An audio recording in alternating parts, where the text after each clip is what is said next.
تمام قسم کی تعریفات، تسبیحات، تمجیدات، تحلیلات اللہ رب العزت کے لیے خاص ہیں، اور ان گنت بے شمار درود و سلام اس ہستی اقدس و مقدس پر جن کا نام نامی اسم گرامی سیدنا و سید ولد آدم امام الانبیاء والمرسلین جناب محمد رسول اللہ صلی اللہ علیہ وسلم ہے۔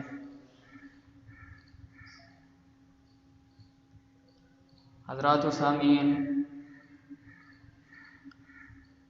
جس نبی کی ہم امت ہیں،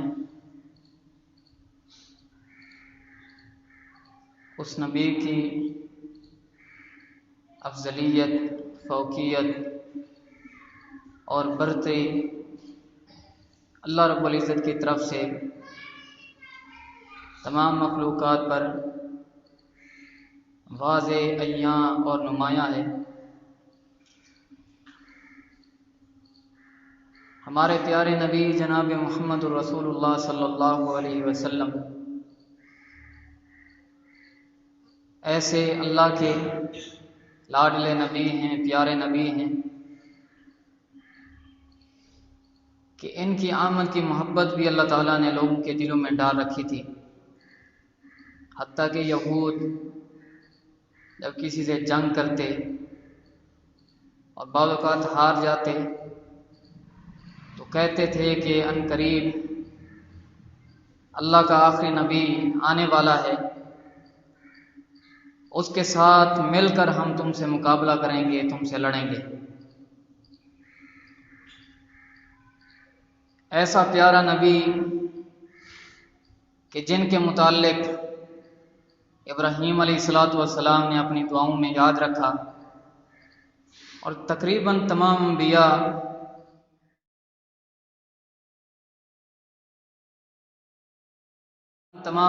نبی اکرم صلی اللہ علیہ وسلم کی آمد کی، بعثت کی خوشخبری سناتے رہے۔ صحیح الجامع کے اندر حدیث آتی ہے، نبی اکرم صلی اللہ علیہ وسلم کا ارشاد گرامی ہے، انا دعوت ابراہیم، میں ابراہیم علیہ السلام کی دعا کا نتیجہ ہوں، ابراہیم علیہ السلام کی دعا ہوں۔ وَكَانَ آخِرُ مَن بَشَّرَ بِي عیسیٰ ابن مریم، اور سب سے آخری نبی جس نے میرے متعلق لوگوں کو بشارت سنائی، خوشخبری سنائی، وہ عیسیٰ ابن مریم علیہ السلام ہیں۔ حضرت ابراہیم علیہ السلام جب خانہ کعبہ کی تعمیر کر رہے تھے، خانہ کعبہ کی تعمیر کی فراغت کے بعد قرآن مجید کے پہلے پارے میں آپ کی بہت سی دعائیں مذکور ہیں، جن میں سے ایک دعا یہ تھی، ربنا وبعث فیہم رسولا منہم یتلو علیہم آیاتک ویعلمہم الکتاب والحکمہ ویزکیہم انک انت العزیز الحکیم۔ اے میرے رب، ان لوگوں میں انہی کے جنس میں سے، انہی میں سے ایک رسول بھیج جو ان کے سامنے تیری آیتوں کی تلاوت کرے، تلاوت کر کے تیرے احکام، تیرے پیغام ان کو پڑھ کے سنائے، اور انہیں کتاب اور حکمت کی تعلیم دے، اور ان کا تزکیہ نفس کرے، تزکیہ نفس ان کا کرے۔ انک انت العزیز الحکیم، اے پروردگار، بے شک تو سب پر غالب اور کمال حکمت والا ہے۔ یہ ابراہیم علیہ السلام کی دعا تھی، اللہ تعالیٰ نے قبول کی۔ حضرت ابراہیم علیہ السلام کے بعد جتنے بھی انبیاء اور رسول آئے، ان کے دو بیٹوں کے نسل سے جتنے بھی نبی اور رسول آئے، اسحاق علیہ السلام کی نسل سے آئے، جو کہ ابراہیم علیہ السلام کے بیٹے تھے۔ لیکن اللہ تعالیٰ نے اسماعیل علیہ السلام کو یہ اعزاز بخشا کہ واحد رسول اور نبی جناب محمد الرسول اللہ صلی اللہ علیہ وسلم اسماعیل علیہ السلام کی نسل سے پیدا ہوئے۔ حضرت عیسیٰ علیہ السلام کے بشارت کے متعلق اللہ تعالیٰ قرآن مجید میں ارشاد فرماتا ہے وَإِذْ قَالَ عِيسَى ابْنُ مَرْيَمَ يَا بَنِي إِسْرَائِيلَ إِنِّي رَسُولُ اللَّهِ إِلَيْكُمْ مُصَدِّقًا لِمَا بَيْنَ يَدَيَّ۔ عیسیٰ علیہ السلام نے فرمایا اے بنی اسرائیل، میں تمہاری طرف اللہ کی طرف سے پیغامبر ہوں، اللہ کی طرف سے رسول بنا کے بھیجا گیا ہوں، مصدقا لما بین یدی من التوراۃ، اور مجھ سے بیشتر، مجھ سے پہلے جو کتاب تورات تم پر نازل کی گئی ہے میں اس کی تصدیق کرنے والا ہوں، ومبشرا برسول یأتی من بعد اسمہ احمد، اور میں ایک ایسے رسول کی خوشخبری دینے والا ہوں جو میرے بعد آئے گا، اس کا نام احمد ہوگا۔ ہر نبی، ہر رسول نے نبی اکرم صلی اللہ علیہ وسلم کی آمد کی، بعثت کی بشارت سنائی۔ کسی شاعر نے کیا خوب کہا ہے، بشارت عیسیٰ ووعد الکلیم، دعاء ابراہیم عند الحتیم، جمیع النبیین والمرسلین بہ بشروا منذ عصر قدیم، کہ نبی اکرم صلی اللہ علیہ وسلم عیسیٰ علیہ السلام کی بشارت ہے، موسیٰ کلیم اللہ علیہ السلام کی نصیحت ہے، اور ابراہیم علیہ السلام کی حتیم کے پاس دعا کا نتیجہ ہے، اور تمام نبی اور رسول جتنے بھی آئے انہوں نے ایک قدیم زمانے سے نبی اکرم صلی اللہ علیہ وسلم کی بشارت لوگوں کو سنائی ہے۔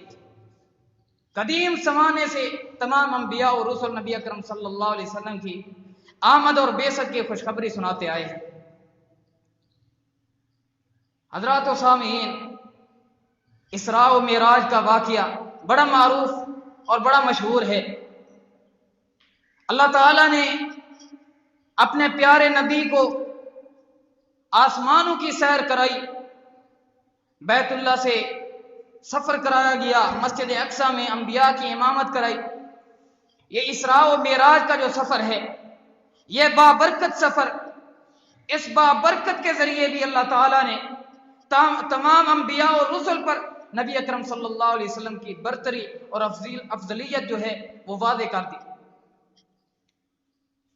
مسجد اقصیٰ میں نبی اکرم صلی اللہ علیہ وسلم نے تمام انبیاء کی امامت کرائی، جس سے تمام انبیاء پر نبی اکرم صلی اللہ علیہ وسلم کو افضل قرار دے دیا گیا، اور جہاں تک اللہ رب العزت نے چاہا، جہاں تک اللہ رب العزت کی مشیت تھی، نبی اکرم صلی اللہ علیہ وسلم کو بلندیوں پر لے جایا گیا، آسمانوں کے اوپر لے جایا گیا جہاں تک اللہ نے چاہا، اور پھر وہاں پر کئی انبیاء سے اور رسولوں سے نبی اکرم صلی اللہ علیہ وسلم کی ملاقات ہوئی، جنت کی سیر کرائی گئی۔ آپ کو خواب میں نہیں بلکہ حالت بیداری میں، آپ کو جسم سمیت حالت بیداری میں آسمانوں پر لے جایا گیا، جنت کی سیر کرائی گئی، اور اسی طرح اسی موقع پر اللہ تعالیٰ نے اپنے پاس بلا کر اپنے نبی کو 5 نمازوں کی فرضیت کا تحفہ ادا کیا۔ یہ نبی اکرم صلی اللہ علیہ وسلم کی افضلیت، فوقیت، عظمت کی واضح برتری اور دلیل ہے۔ حضرات و سامعین، جتنے بھی انبیاء اور رسل اللہ تعالیٰ نے لوگوں کی طرف مبعوث کیے، ہر نبی کا کوئی نہ کوئی معجزہ تھا، لیکن قربان جائیں رسول اکرم صلی اللہ علیہ وسلم کو جو معجزے اللہ تعالیٰ نے عطا کر رکھے تھے، دشمن دیکھ کر حیران رہ جاتے تھے۔ باقی انبیاء کے معجزے بھی ایسے تھے، لیکن نبی اکرم صلی اللہ علیہ وسلم کے معجزے ان تمام انبیاء کے معجزوں سے بڑھ کر تھے اور زیادہ تاثیر والے بھی تھے۔ کئی ایک معجزے رسول اللہ صلی اللہ علیہ وسلم کے ہیں، اللہ تعالیٰ نے ان کو عطا کیے۔ سب سے اہم اور سب سے بڑا معجزہ جو رسول اللہ صلی اللہ علیہ وسلم کو عطا کیا گیا وہ قرآن مجید کی شکل میں ہے۔ یہ کتاب قرآن مجید اللہ رب العزت نے نبی اکرم صلی اللہ علیہ وسلم کو عطا کی، یہ کتاب کسی معجزے سے کم نہیں ہے۔ ایسی کتاب جو فصاحت و بلاغت کا ایسا مجموعہ ہے جو تمام جن و انس پر اور ان کے ادبا اور فصحا پر عاجزی کر دینے والا چیلنج کی حیثیت رکھتا ہے۔ یہ چیلنج ہے اللہ رب العزت کی طرف سے، جو معجزہ اللہ رب العزت نے اپنے پیارے نبی کو عطا کیا کہ کوئی اس جیسی ایک کتاب لے کر آئے، اس جیسی ایک صورت بنا کے دکھا دے، اس جیسی ایک آیت ہی بنا کے دکھا دے۔ یہ ایسا معجزہ ہے، اس کی کوئی مثل نہیں، اس کا کوئی مقابلہ نہیں۔ دنیا کے ادبا، دنیا کے فصحاء و بلغاء اس کے سامنے عاجز ہو کے رہ گئے۔ اللہ تعالیٰ نے قرآن مجید میں چیلنج کیا ہے، قُلْ لَئِنِ اجْتَمَعَتِ الْإِنسُ وَالْجِنُّ عَلَىٰ أَن يَأْتُوا بِمِثْلِ هَٰذَا الْقُرْآنِ لَا يَأْتُونَ بِمِثْلِهِ وَلَوْ كَانَ بَعْضُهُمْ لِبَعْضٍ ظَهِيرًا۔ آپ ان لوگوں سے کہہ دیں، اگر تم سارے انسان، سارے جن اکٹھے ہو جاؤ، ایک میدان میں جمع ہو جاؤ، اور تم یہ اپنے ذہن میں سوچ کے کہ ہم اس قرآن پاک جیسی ایک کتاب بنائیں گے اور آپس میں ایک دوسرے کی مدد کریں گے، لا یاتون بمثلہ، یہ اس قرآن مجید جیسی کوئی کتاب بنا نہیں سکتے، ولو کان بعضهم لبعض ظہیرا، اگرچہ پوری کائنات، پورے انس و جن سب مل کر آپس میں ایک دوسرے کی مدد کریں، فصاحت و بلاغت کو پیش کریں، شاعر اکٹھے ہو جائیں اور بڑے بڑے ادیب اور بلاغت کے ماہر ایک میدان میں جمع کر لو، ایک دوسرے کی مدد بھی کرتے رہو، لیکن اس جیسی تم ایک کتاب نہیں بنا سکتے۔ یہ تو بڑا چیلنج تھا، اللہ تعالیٰ نے پھر اس چیلنج کو کم کیا۔ 10 صورتوں کا چیلنج ہے، ایک صورت کا چیلنج ہے، فرمایا اتنا نہیں کر سکتے تو ایک آیت ہی بنا کے دکھا دو، ایک آیت قرآن مجید جیسی فصاحت و بلاغت والی۔ آج تک کوئی بھی اس چیلنج کو قبول نہیں کر سکا۔ حضرات و سامعین، اسی طرح نبی اکرم صلی اللہ علیہ وسلم کا دوسرا معجزہ حضرت انس رضی اللہ تعالیٰ عنہ بیان کرتے ہیں، حدیث صحیح بخاری اور صحیح مسلم میں آتی ہے، فرماتے ہیں حضرت الصلاۃ فقام من کان اقرب من المسجد، نماز کا وقت ایک دن ہو گیا،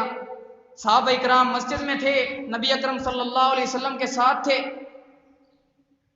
نماز کا وقت ہو گیا، جو مسجد کے قریب جن کا گھر تھا انہوں نے تو جا کے اپنے گھروں میں جا کے وضو کر لیا، وہ باقی قوم، بہت سارے لوگ باقی بچ گئے۔ اب نبی اکرم صلی اللہ علیہ وسلم کے سامنے تھے، پانی نہیں تھا، وضو کرنا تھا، صحابہ اکرام نے شکایت کی، نبی اکرم صلی اللہ علیہ وسلم کے سامنے آپ کی خدمت میں ایک پتھر کا پیالہ پیش کیا گیا، پتھر کا پیالہ جس کے اندر پانی تھا، اور پیالہ اتنا چھوٹا تھا اور تنگ تھا، رسول اللہ صلی اللہ علیہ وسلم نے اس پیالے میں اپنے ہاتھ کو داخل کرنا چاہا، لیکن آپ اپنے ہاتھ کو اس میں داخل نہ کر سکے۔ پھر نبی صلی اللہ علیہ وسلم نے اپنے ہاتھ کی انگلیوں کو اکٹھا کیا اور اس برتن میں داخل کیا،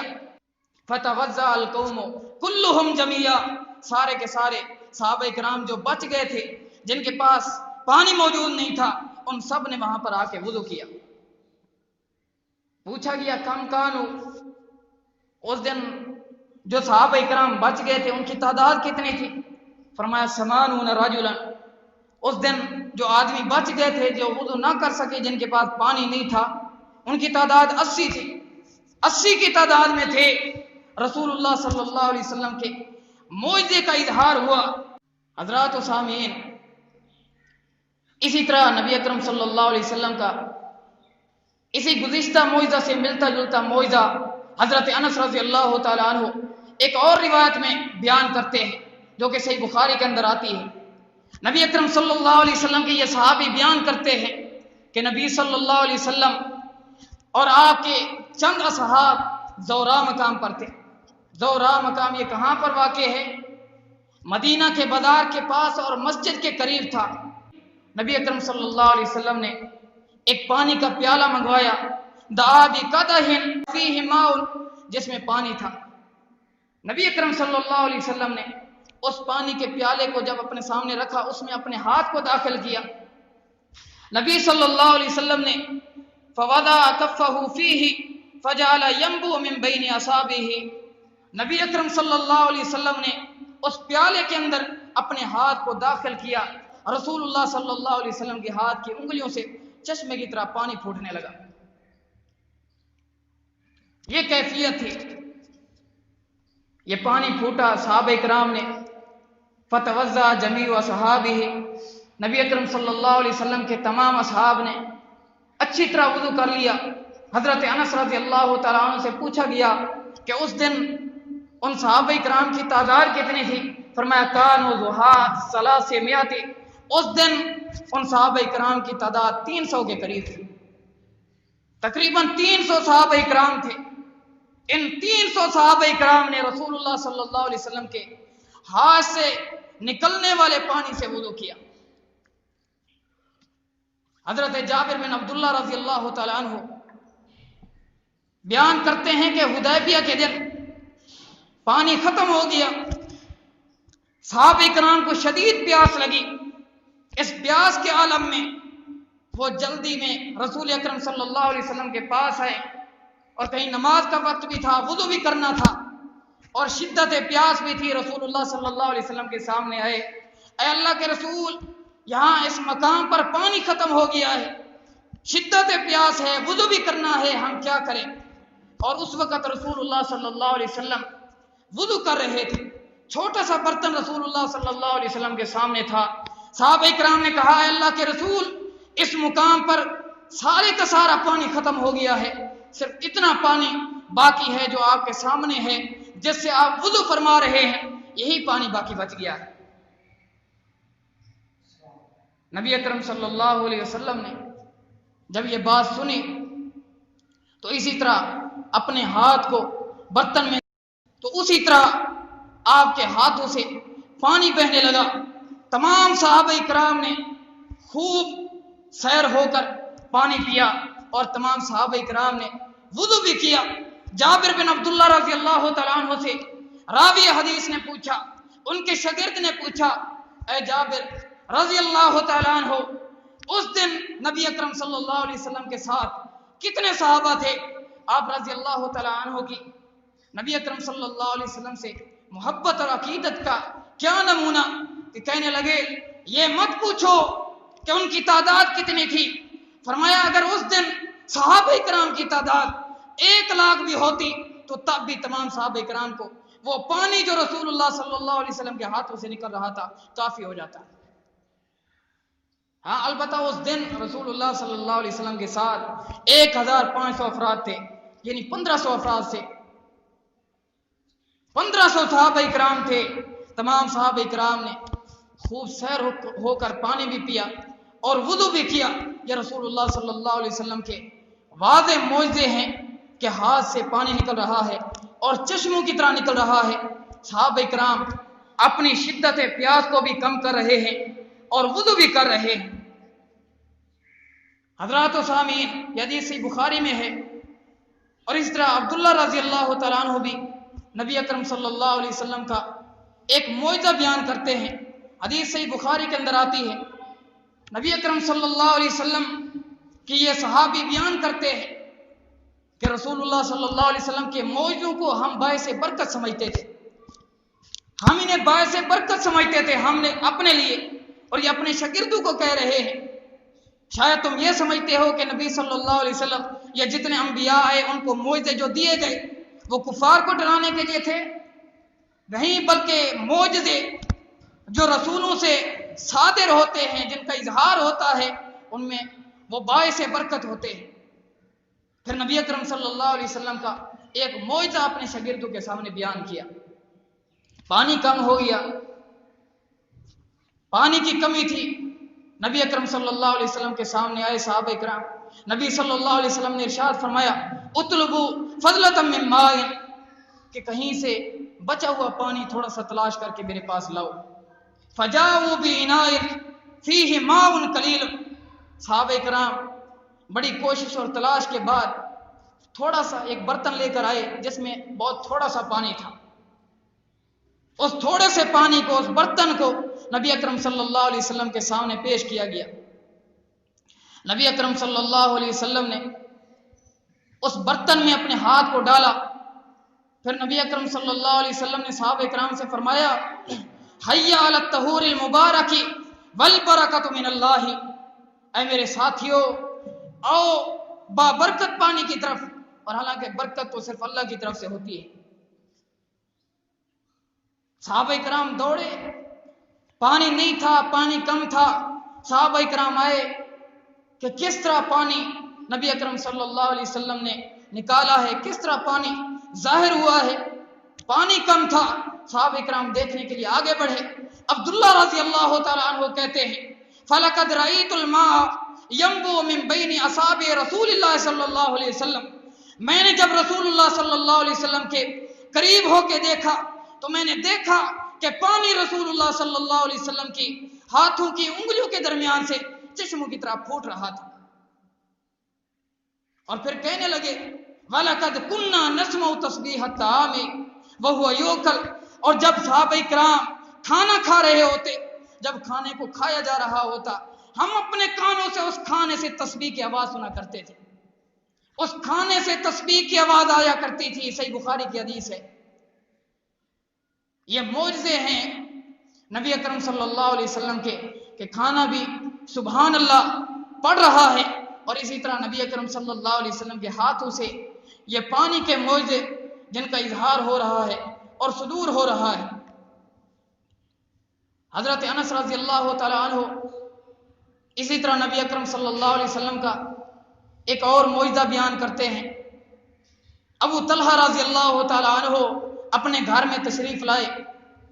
اپنی بیوی ام سلیم رضی اللہ تعالی عنہ سے کہا کہ میں رسول اللہ صلی اللہ علیہ وسلم کے پاس سے آ رہا ہوں، اور میں نے رسول اللہ صلی اللہ علیہ وسلم کی آواز میں بڑی کمزوری دیکھی ہے، کمزوری محسوس کی ہے، شاید ایسا بھوک کی وجہ سے ہے، آپ کو بھوک لگی ہوئی ہے، آپ نے پتہ نہیں کب کا کھانا نہیں کھایا، کیا گھر میں کچھ پڑا ہے کہ ہم رسول اللہ صلی اللہ علیہ وسلم کی دعوت کریں، آپ ہمارے گھر میں تشریف لائیں اور ہمارا کھانا آ کر تناول فرمائیں، کیا کچھ بچا ہوا ہے؟ ام سلیم رضی اللہ تعالی عنہ نے تلاش کیا، کچھ جو کی روٹیاں بچی ہوئی تھی۔ ام سلیم رضی اللہ تعالی عنہ نے حضرت انس رضی اللہ تعالی عنہ کو وہ چند جو کی روٹیاں ایک کپڑے کے اندر ایک چادر میں لپیٹ کر حضرت انس رضی اللہ تعالیٰ عنہ کو دی، جاؤ یہ نبی اکرم صلی اللہ علیہ وسلم کی خدمت میں پیش کرو، اور نبی صلی اللہ علیہ وسلم اپنی بھوک کو مٹا سکے۔ انس رضی اللہ تعالیٰ عنہ گئے، اور رسول اللہ صلی اللہ علیہ وسلم اس وقت مسجد میں تھے۔ حضرت انس رضی اللہ تعالیٰ عنہ نے دیکھا کہ وہاں پر اور بھی بہت سے صحابہ کرام موجود تھے۔ اب سب کے سامنے کیسے پیش کرتے؟ وہاں پر لوگوں کے ساتھ جا کے کھڑے ہو گئے۔ نبی اکرم صلی اللہ علیہ وسلم نے پوچھا اے انس کہاں سے آ رہے ہو؟ ابو طلحہ نے تمہیں بھیجا ہے؟ فرمایا جی ابو طلحہ نے مجھے بھیجا ہے رضی اللہ تعالی عنہ۔ فرمایا کھانا دے کر بھیجا ہے؟ کہنے لگے جی ہاں اللہ کے رسول مجھے یہ جو کی چند روٹیاں دے کر بھیجا ہے۔ نبی اکرم صلی اللہ علیہ وسلم نے فرمایا جتنے صحابہ کرام مسجد میں تھے سب سے کہا چلو ابو طلحہ رضی اللہ تعالیٰ عنہ کے گھر چلتے ہیں۔ یہ جو کی چند روٹیاں تھی، اس وقت بھوک کی شدت ہوا کرتی تھی، کھانے کی قلت ہوا کرتی تھی، غذاؤں کی قلت ہوا کرتی تھی، سب کو چھوڑ چھاڑ کر ہجرتیں کر کے صحابہ کرام دین اسلام کی خاطر، اللہ رب العزت کی رضا کی خاطر اپنے گھروں کو، اپنی زمین و جائیدادوں کو چھوڑ کر آئے تھے۔ کچھ بھی نہیں تھا، کنگال تھے، بڑی بھوک اور پیاس کو برداشت کرتے تھے۔ نبی اکرم صلی اللہ علیہ وسلم نے تمام صحابہ سے کہا چلو ابو طلحہ رضی اللہ تعالیٰ عنہ کے پاس چلتے ہیں۔ صحابہ کرام ساتھ ساتھ چل دیے۔ حضرت انس رضی اللہ تعالیٰ عنہ جب یہ دیکھا تو انہوں نے دوڑ لگا دی ابو طلحہ رضی اللہ تعالیٰ عنہ کے پاس کہ اے ابو طلحہ رسول اللہ صلی اللہ علیہ وسلم تو بہت سے صحابہ کرام کو ساتھ لے کر آ رہے ہیں، وہ تو بہت سے صحابہ کرام جو مسجد میں تھے سب کو لے کر آپ کے گھر کی طرف آ رہے ہیں۔ اب ایک میزبان کو کتنی شرمندگی کا سامنا ہوتا ہے جب اس کے پاس مہمان ہو اور اس کے پاس خدمت کرنے کے لیے کچھ نہ ہو تو اس کو مہمان کے سامنے شرمندہ ہونا پڑتا ہے، ایک رسوائی ہوتی ہے کہ مہمان کی خدمت نہیں کر سکا، چاہے مہمان اس کو برا نہ منائے، اس کی خدمت نہیں کی گئی، لیکن اپنے دل میں گھٹتا رہتا ہے۔ حضرت ابو طلحہ رضی اللہ تعالیٰ عنہ پریشانی کے عالم میں ام سلیم رضی اللہ تعالیٰ عنہ کے پاس گئے، انہا کے پاس گئے، گھر میں داخل ہوئے، کہنے لگے اے ام سلیم، رسول اللہ صلی اللہ علیہ وسلم تو تمام صحابہ اکرام کو لے کر آ رہے ہیں، ہمارے پاس تو کھلانے کے لیے کچھ نہیں ہے، میزبانی کرنے کے لیے کچھ نہیں ہے، کیا کریں گے؟ ام سلیم رضی اللہ تعالیٰ عنہ نے جواب دیا، اے ابو طلحہ فکر نہ کرو، اگر رسول اللہ صلی اللہ علیہ وسلم تمام صحابہ اکرام کو لے کر آ رہے ہیں تو پھر اسی طرح سمجھو اللہ اور اس کا رسول جانے، یعنی رسول اللہ صلی اللہ علیہ وسلم ان صحابہ اکرام کو لے کر آ رہے ہیں، اس میں کوئی حکمت اور مصلحت ہے؟ اللہ بہتری فرمائے گا۔ نبی اکرم صلی اللہ علیہ وسلم گھر تشریف لے آئے، قریب آ گئے، حضرت ابو طلحہ رضی اللہ تعالیٰ عنہ گھر سے باہر نکلے، استقبال کے لیے گئے اور استقبال کیا رسول اکرم صلی اللہ علیہ وسلم کا۔ اور صحیح مسلم کے اندر جو روایت ہے ان بعض روایتوں میں یہ الفاظ بھی ہیں، حضرت ابو طلحہ رضی اللہ تعالیٰ عنہ نے نبی اکرم صلی اللہ علیہ وسلم کے قریب ہو کر ارشاد فرمایا، کہنے لگے اے اللہ کے نبی، ہمارے پاس کھانا تو بہت تھوڑا ہے، آپ اتنے لوگوں کو ساتھ لے کر آئے ہیں تو کھانا شاید پورا نہ ہو۔ نبی اکرم صلی اللہ علیہ وسلم نے ارشاد فرمایا، حلمہ ان اللہ سیجعل فیہ البرکہ، اے ابو طلحہ پریشان نہ ہو، جو کھانا تمہارے پاس ہے اس کو میرے پاس لے کر آؤ، بے شک اللہ رب العزت اسی کھانے میں برکت ڈال دے گا۔ گھر میں داخل ہوئے، آپ نے فرمایا حلمی یا ام سلیم ما عندکی، جو کچھ تمہارے پاس ہے وہ سب کچھ ہمارے سامنے لے کر آؤ۔ نبی اکرم صلی اللہ علیہ وسلم کے سامنے وہ جو کی روٹیاں رکھی گئی، آپ نے حکم دیا ان روٹیوں کے چھوٹے چھوٹے ٹکڑے کر دو، چھوٹے چھوٹے ٹکڑے کیے گئے۔ حضرت ام سلیم رضی اللہ تعالیٰ عنہ نے ان روٹی کے ٹکڑوں پر گھی ڈال دیا، حدیث میں ہے کہ وہ ایک سالن کا سالن بن گیا۔ صحیح مسلم میں وضاحت ہے، آپ نے اس کھانے پر ہاتھ رکھا اور اس میں برکت کی دعا کی۔